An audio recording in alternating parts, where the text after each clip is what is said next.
In this tutorial module, we're covering how to create new managed organizations under your JumpCloud Multi-Tenant Portal.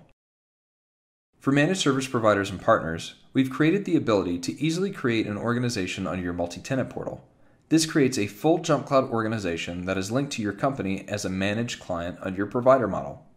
Once you've created the new client organization within your MTP, we recommend reaching out to your partner account manager at JumpCloud to register the deal or requesting any additional add-ons to this newly created JumpCloud org. To get started, log into your JumpCloud administrative account. You'll automatically be at the organization listing once logged into your multi-tenant portal. Simply click on the green plus button at the top left.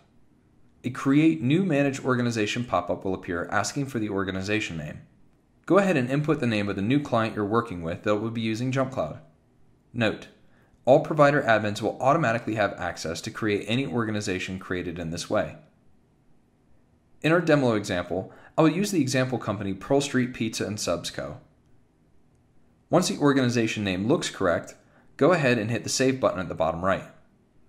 This will then create a brand new JumpCloud organization under your provider model in the multi-tenant portal, allowing you to begin administrating and managing this new client under JumpCloud. Check out JumpCloud's knowledge base articles and tutorial modules for more information about JumpCloud's multi-tenant portal.